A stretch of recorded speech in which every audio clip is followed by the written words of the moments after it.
Ang programang ito ay rated SPG. Striktong patnubay at gabay ng magulang ang kailangan. Maaaring may masiselang tema, lengguwahe, karahasan, sexual, horror o droga na hindi angkop sa mga bata. Hindi natulong sa inyo dahil nawawala po yung nanay ko. Narito ng ating mga karagdagan na aabangan ngayong hapon sa Abot Kamay na Pangarap. Gagawin na nga lahat-lahat ni Annalyn upang matagpuan ang kanyang ina na si Lynette na kinidnap di umano ni Carlos Benetes. At dito naman nagtulong-tulong ang mga ito upang manawagan na kung sino man ang nakakita dito kay Carlos na kasama itong si Lynette ay agad na ipagbigay alam sa kanila. At dito magbibigay ng reward itong si Giselle kung sino man ang makapagturo kung nasaan nagtatago itong si Carlos dahil namimiligro daw di umano ang buhay dito ni Lynette. At ito naman ang hindi nagugustuhan ni Harry dahil tila pinapalabas di umano ni Annalyn na masamang tao ang kanyang ama na si Carlos, subalit yun nga ang totoo. At dahil hindi nga tuluyang nakatakas itong si Lynette ay tila mas hinihigpitan pa ni Carlos Benetes ang kanyang pagbabantay dito kay Lynette.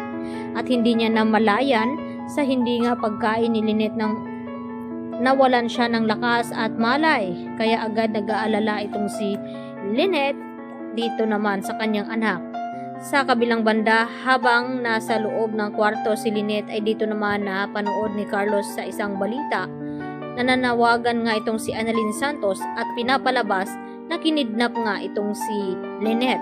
At dito naman na nagalit ng husto itong si Carlos dahil ngayon ay pinaghahanap na nga siya ng mga pulis.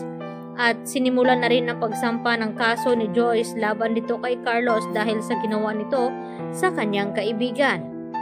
Kaya agad na gustong mangyari ni Carlos na kinakailangan daw na makaalis sila ng bansa.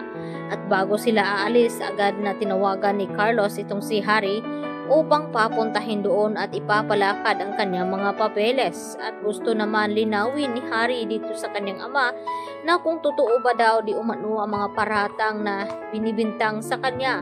Lalo na ang tungkol dito kay Irene na itong si Carlos nga raw ang pumaslang dito. At dito na hindi makaamin si Carlos dito kay Harry. At ang gustong mangyari ngayon ni Carlos na isasama si Harry sa kanilang pag-alis nang sa ganon ay hindi ito madadamay sa kanyang kinasangkutan na krimen. At ganoon din itong si Zoe. Samantala, kino-comfort naman ngayon ni Zoe itong si Annalyn at ganon din itong si Justin. At dahil tila walang naramdaman si Justin dito kay Zoe na concern ito kay Annalyn. Dahil ang gustong mangyari dito ni Zoe na kunin lamang ang loob dito ni Annalyn nang sa ganon ay may kakampi siya dito sa Apex Hospital. Lalo na nagiging palaban nga itong si Justin at may naaamoy daw siyang kakaiba dito kay Zoe na parang may tinatago din itong sikreto na pwede rin nilang malaman. Lalo pa ngayon na concern itong si Zoe dito kay Doc Benetes na kung bakit ay pinagbibintangan ito na siya ang pumaslang kay Irene.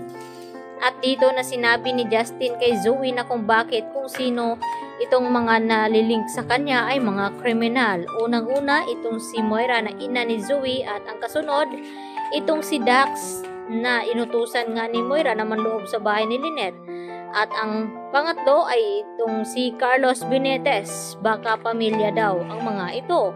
At nagulat itong si Zoe sa mga sinasabi nga dito ni Justin sa kanya na baka isang araw ay mabubulaga na lamang siya na malaman na ng lahat na hindi pala siya ang tunay na tanyag at ang nag-iisang anak lamang ni RJ ay walang iba kundi itong si Annalyn. Kaya labis na nga ang pag-aalala ni RJ at nangangako sa kanyang ate Giselle na kapag makabalik itong si Lynette ay hinding-hindi na nga raw niya ito pagkakawalan pa. At itutuloy na nga niya atong divorce na inihain niya para dito kay Moira upang makahiwalay na siya nito. Yan ang ating paakaabangan mamaya sa Abot Kamay na Pangarap.